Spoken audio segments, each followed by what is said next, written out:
नमस्कार, मैं हूं सत्यपाल और आप देख रहे हैं CWB हिंदी न्यूज।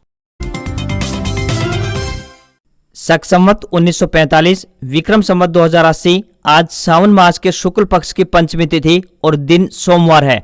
तदनुसार अंग्रेजी तारीख 21 अगस्त सन 2023 आज यानी 21 अगस्त को नाग पंचमी भी मनाई जाएगी। वहीं आज सावन महीने का 7वां सोमवार भी है। आइए सबसे पहले बढ़ते हैं दिन भर की सुर्खियों की तरफ। सीएम मनोहर लाल खट्टर ने हरियाणा वासियों के लिए की बड़ी 3 घोषणाएं, बताएंगे पूरी अपडेट। हरियाणा व पंजाब के किसानों का ऐलान, 22 अगस्त को चंडीगढ़ कूच करेंगे। बाढ़ पीड़ितों को मुआवजा न मिलने से है खफा। यमुनानगर पहुंची इनेलो की परिवर्तन यात्रा, अभय चौटाला बोले प्रदेश में विपक्ष नाम की कोई पार्टी नहीं, कांग्रेस और भाजपा मिलकर लूट रहे हैं। पुरानी पेंशन के लिए फिर से होगा आंदोलन, कैथल में संघर्ष समिति के प्रदेश अध्यक्ष बोले विधानसभा चुनाव से पहले अक्टूबर से फूकेंगे शंखनाद। चंद्रयान 3 अब चांद से सिर्फ 25 किलोमीटर दूर, फाइनल डी बूस्टिंग के जरिए स्पेसक्राफ्ट की स्पीड कम की गई। 23 अगस्त को शाम 6:04 पर होगी लैंडिंग। रूस का लूना 25 स्पेसक्राफ्ट चांद पर हुआ क्रैश, गलत ट्रैक पर चला गया था यान। शनिवार शाम 5:27 पर संपर्क टूटा। राम रहीम की पैरोल हुई खत्म, सुनारिया जेल पहुंचा। 30 दिन सोशल मीडिया से दूरी बनाई, सजा के बाद पहली बार जेल से बाहर जन्मदिन मनाया गया। भारतीयों को अगले 2 महीने में चिप वाले ई पासपोर्ट मिलेंगे। इनमें 41 एडवांस फीचर होंगे शामिल। 140 देशों में इमिग्रेशन प्रक्रिया जल्द होगी। भारत ने आयरलैंड से लगातार तीसरी T20 सीरीज जीती, 33 रन से जीता दूसरा मुकाबला, 2-0 की बढ़त ली। अमेरिका में अगले साल राष्ट्रपति चुनाव होंगे। बाइडेन की बढ़ती उम्र और घटती साख मिशेल ओबामा की दावेदारी चौंका सकती है। और अब खबरें विस्तार से। हरियाणा में फिर से मानसून एक्टिव हो गया है। राज्य के अधिकांश जिलों में मौसम विभाग ने 22 अगस्त तक बारिश होने की संभावना जताई है। विभाग ने आज 9 जिलों में बारिश को लेकर अलर्ट जारी किया है। इनमें यमुनानगर और पंचकुला जिलों के लिए वार्निंग दी गई है। वैसे भी अगस्त महीने में काफी कम बारिश दर्ज की गई है। जिन जिलों में बारिश के आसार है उनमें उत्तर हरियाणा के पंचकुला, यमुनानगर, करनाल, अंबाला, कुरुक्षेत्र और कैथल जिले शामिल है। वहीं दक्षिण और दक्षिण पूर्व के सिर्फ 2 जिले यानी सोनीपत और पानीपत और राज्य के पश्चिम और दक्षिण पश्चिम जिले जींद में गरज व चमक के साथ हल्की से लेकर मध्यम बारिश होने की संभावना व्यक्त की गई है। हरियाणा के मौसम विशेषज्ञों का कहना है कि पश्चिम से पूर्व की ओर हवा चलने से 22 अगस्त तक कुछ जिलों में हल्की से लेकर मध्यम बारिश होने के आसार हैं। कांग्रेस अध्यक्ष मल्लिकार्जुन खड़गे ने कांग्रेस पार्टी की नई वर्किंग कमेटी यानी CWC का ऐलान कर दिया है। हाईकमान ने नई CWC में हरियाणा के नेताओं के बीच बैलेंस बनाने की कोशिश की है। राज्यसभा सांसद दीपेंद्र हुड्डा को CWC में बतौर परमानेंट इनवाइटी शामिल किया गया है। वहीं हुड्डा गुट के धुर विरोधी रणदीप सिंह सुरजेवाला और कुमारी शैलजा को CWC में बतौर मेंबर जगह दी गई है। हाईकमान ने CWC में किरण चौधरी को जगह नहीं दी, जो कि पूर्व मुख्यमंत्री स्वर्गीय चौधरी बंशीलाल के परिवार से आती है। किरण चौधरी भिवानी की तोशाम सीट से कांग्रेस की MLA है और हुड्डा विरोधियों की अगुवाई कर रही तिकड़ी में सुरजेवाला शैलजा के साथ शामिल है। केंद्रीय नेतृत्व को पता है कि हरियाणा कांग्रेस में गुटबाजी है। यही कारण है कि 9.5 साल से ज्यादा समय बीत चुका है, लेकिन अभी तक पार्टी संगठन नहीं खड़ा कर पाई है। हरियाणा भर की छात्राएं अब शैक्षणिक भ्रमण करेंगी, जिसके लिए विभागीय निर्देश जारी कर दिया गया है। जिसके तहत प्रदेश के सभी जिलों से 7वीं, 8वीं व 9वीं कक्षा की 300 छात्राएं शामिल होंगी। छात्राओं के चयन के लिए 70% से अधिक अंक प्राप्त करने का प्रावधान रखा गया है। साथ ही उन छात्राओं को प्राथमिकता दी जाएगी जो पहले कभी अपने जिले से बाहर नहीं गई है। विद्यालय शिक्षा निदेशालय ने प्रदेश के सभी जिला शिक्षा अधिकारी यानी DEO व मौलिक शिक्षा अधिकारी यानी DEO को पत्र लिखा है, जिसमें प्रदेश के सभी राजकीय विद्यालयों के 7वीं से 9वीं कक्षा में पढ़ने वाले छात्राओं को शैक्षणिक भ्रमण करवाने के लिए निर्देश जारी किए हैं। प्रदेश के सभी 22 जिलों को 2 ग्रुपों में बांटा गया है। ग्रुप 1 में शामिल दूर के जिलों के लिए 3 दिन व 2 रात का भ्रमण होगा, जिसमें सिरसा, फतेहाबाद, हिसार, महेंद्रगढ़, फरीदाबाद, पलवल, मेवात व गुरुग्राम शामिल है। वहीं ग्रुप 2 के लिए भ्रमण 2 दिन व 1 रात का रखा गया है, जिसमें जींद, रोहतक, झज्जर, भिवानी, चरखी दादरी, रेवाड़ी, सोनीपत, पानीपत, कैथल, यमुनानगर व पंचकुला और अंबाला जिले शामिल किए गए हैं। 9 में ब्रजमंडल यात्रा में हिंसा के दौरान हुए नुकसान के मुआवजे के लिए आवेदन की आखिरी तारीख बढ़ा दी गई है। अब पीड़ित 25 अगस्त तक ई क्षतिपूर्ति पोर्टल पर आवेदन कर पाएंगे। इससे पहले अंतिम तिथि 18 अगस्त तय की गई थी। हिंसा में जिन लोगों के घर, पशु, व्यापार और चल अचल संपत्ति को नुकसान पहुंचा है, सरकार दंगाइयों से वसूली करके उनका मुआवजा देगी। अगर किसी भी नागरिक को आवेदन में कोई परेशानी है तो वह संबंधित SDM कार्यालय में संपर्क कर सकता है। नूंह के उपायुक्त धीरेन्द्र खड़गटा ने बताया कि इस पोर्टल का उद्देश्य जनता के द्वारा आवेदन जमा करने की प्रक्रिया को आसान बनाना है। उन्होंने आम जनता से अपील की है कि वे इस पोर्टल का उपयोग करें। हरियाणा में फरवरी महीने से शुरू हुई इनेलो पार्टी की हरियाणा परिवर्तन यात्रा यमुनानगर पहुंची, जहां अभय चौटाला और नैना चौटाला का हजारों कार्यकर्ताओं ने जोरदार स्वागत किया। अभय चौटाला ने कहा कि लाल किले से झंडा लहराने के बाद घमंड से यह कहना कि भाजपा सत्ता में दोबारा आएगी ठीक नहीं है। यह तो जनता तय करेगी कि कौन सत्ता में आएगा कौन नहीं। केवल सपने देखने से सत्ता प्राप्त नहीं होती है, इसके लिए जनता के काम करने पड़ते हैं और जी तोड़ मेहनत करनी पड़ती है। आज प्रदेश में हालात इतने खराब है कि जनता का मोह इनसे भंग हो गया है। अभय चौटाला ने कहा कि प्रदेश में विपक्ष नाम की कोई पार्टी नहीं है। कांग्रेस और भाजपा आपस में मिलकर प्रदेश की जनता को लूट रहे हैं। आज प्रदेश में सड़कों की हालत बद से बदतर है। परिवर्तन यात्रा प्रदेश में एक बार फिर से सत्ता में परिवर्तन लाएगी। जिस प्रकार 1987 में इनेलो सत्ता में आई थी, ठीक उसी प्रकार फिर से सत्ता स्थापित करेगी। हिसार में पूर्व सीएम भूपेंद्र सिंह हुड्डा की अध्यक्षता में विपक्ष आपके समक्ष कार्यक्रम हुआ। कांग्रेसी कार्यकर्ता गुलाबी पगड़ी पहनकर कार्यक्रम में पहुंचे। हुड्डा ने हिसार को हरियाणा का दिल और राजनीति का केंद्र बताया। उन्होंने कहा कि कोई नारे नहीं लगाएगा। हिसार के लोगों से उन्हें जो उम्मीद थी उससे ज्यादा उनकी झोली में डाल दिया गया है। मैं आज वोट मांगने नहीं आया, कुछ कहने आया हूँ और कुछ सुनने आया हूँ। मेरी उम्र 76 साल की हो गई है, दिल में एक टीस है। मैं आपसे इजाजत लेने आया हूँ। एक टक्कर इस सरकार यानी बीजेपी जेजेपी से लेना चाहता हूँ। ये आज लिखा लो, मैं तुम्हारा भला नहीं कर सकता तो कोई नहीं कर पाएगा। इस सरकार ने तमाशा किया हुआ है, नए नए पोर्टल बना रखे हैं, ये लोग सब खत्म कर देंगे। हुड्डा ने कहा है कि सरकार आने पर वह दलित और पिछड़े वर्ग के लोगों को 100 गज के प्लाट देंगे। ओल्ड पेंशन स्कीम यानी ओपीएस पहली कैबिनेट मीटिंग में बहाल कर देंगे।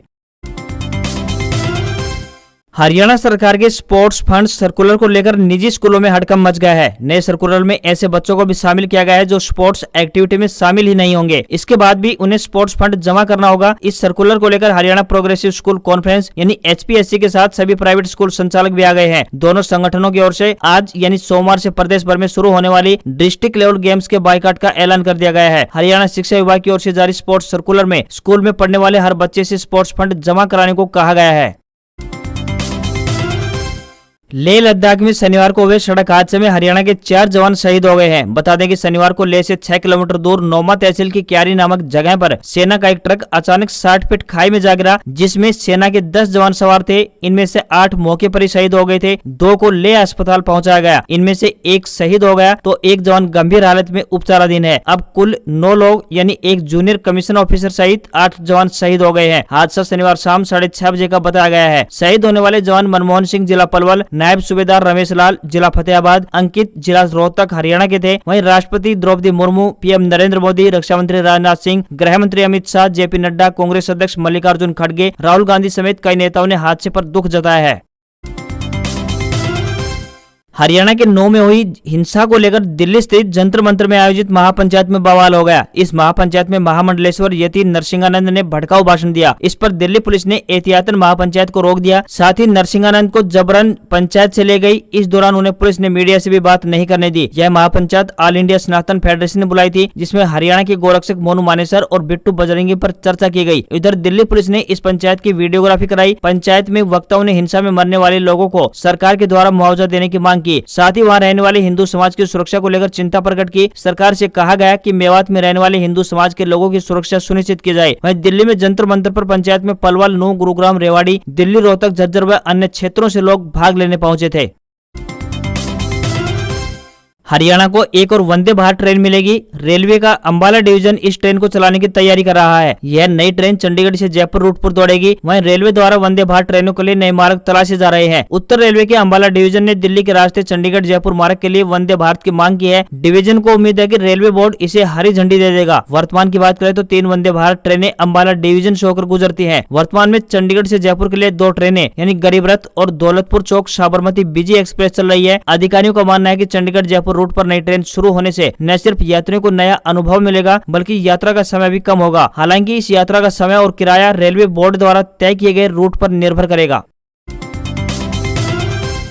हरियाणा और पंजाब की 16 किसान यूनियन 22 अगस्त को चंडीगढ़ कूच करेगी। यूनियन सरकार के द्वारा बाढ़ से हुए नुकसान का मुआवजा जारी न करने पर नाराज हैं। किसानों ने गांव-गांव जाकर प्रचार करना शुरू कर दिया है और आंदोलन में शामिल होने की अपील कर रहे हैं। किसान 22 अगस्त यानी कल सुबह 9 बजे शंभू बॉर्डर से ट्रैक्टर ट्रॉली लेकर चंडीगढ़ के लिए रवाना होंगे। भारतीय किसान यूनियन शहीद भगत सिंह के अध्यक्ष अमरजीत मोहडी ने कहा कि भारी बारिश के बाद आई बाढ़ से खूब तबाही मचाई। हरियाणा और पंजाब की लाखों एकड़ जमीन पर खड़ी फसल तबाह हो गई, लेकिन सरकार ने किसानों की सुध तक नहीं ली। ऐसे में किसान अब 22 अगस्त यानी कल चंडीगढ़ कूच करेंगे।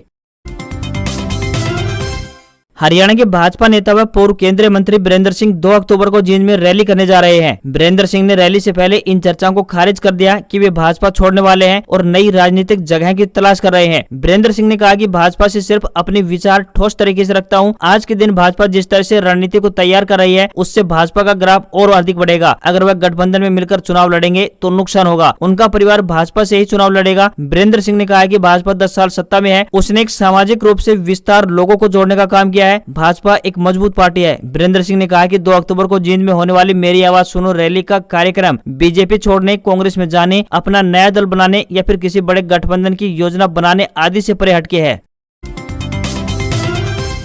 तीज महोत्सव में सीएम मनोहर लाल खट्टर ने 3 घोषणाएं की। मुख्यमंत्री विवाह शगुन योजना के तहत दी जाने वाली न्यूनतम 31,000 रूपए की राशि को बढ़ाकर 41,000 रूपए कर दिया गया। सीएम ने कहा कि अधिकतम राशि 71,000 रूपए है। इस लिहाज से न्यूनतम और अधिकतम राशि में बहुत अधिक अंतर है। 10,000 रूपए बढ़ाने पर अंतर कम होगा। वहीं सीएम ने स्वयं सहायता समूह की महिलाओं के लिए हर जिला केंद्र पर 50 से 100 पोटा केबिन स्थापित करने की घोषणा की है, जहाँ साप्ताहिक साझा बाजार या फिर होट लगेगा। सीएम ने कहा कि ज्यादा जरूरत हुई तो इसे ब्लॉक व अन्य स्तर पर भी ले जाएंगे। सीएम ने तीसरी बड़ी घोषणा महिलाओं की शिक्षा को लेकर की। उन्होंने कहा कि महिलाओं को 2-2 परिवार संभालने होते हैं, इसलिए अवसर भी ज्यादा देने होंगे। प्रदेश के सरकारी या फिर निजी पॉलिटेक्निक कॉलेज में अगर इंफ्रास्ट्रक्चर या बिल्डिंग है तो मांग पर वहां महिलाओं के लिए डिग्री कॉलेज की भी मंजूरी दी जाएगी।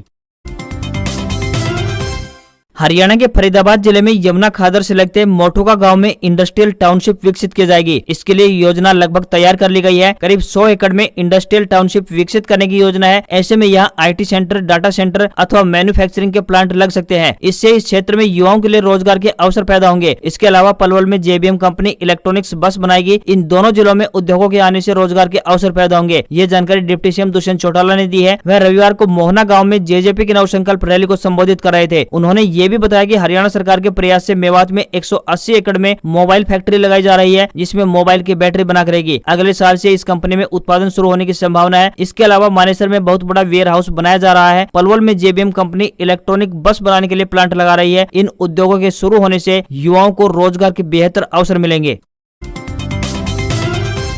अगर आप बेरोजगार हैं तो यह खबर आपके लिए बेहद जरूरी है। देश भर में 40,800 से ज्यादा पदों पर भर्तियां निकली हैं, जिसके लिए 10वीं पास से लेकर ग्रेजुएट उम्मीदवार इन पदों के लिए अप्लाई कर पाएंगे। इन भर्तियों में उम्मीदवारों को सिलेक्शन होने पर उन्हें हर महीने 35,500 रूपए से लेकर 1,42,000 रूपए तक सैलरी दी जाएगी। इनमें इंडियन रेलवे में 1100 वैकेंसी, कर्मचारी चयन आयोग में 1207, रक्षा अनुसंधान और विकास संगठन इसरो में 204, Madhya Pradesh metro rail corporation में 85, दिल्ली अधीनस्थ सेवा चयन बोर्ड में 1841, इंडियन पोस्ट ऑफिस में 30,041, इंडियन स्पेस रिसर्च ऑर्गेनाइजेशन यानी इसरो में 55, इंडियन कोस्ट गार्ड में 80, महाराष्ट्र नगर पालिका प्रशासन में 1782 और 7 से ज्यादा सरकारी बैंकों में 4,500 से ज्यादा पदों पर भर्तियां की जाएंगी। आज खबरों में बस इतना ही। देखते रहिए आपका अपना हरियाणा का सबसे बेहतरीन news channel CWB Hindi news. नमस्कार।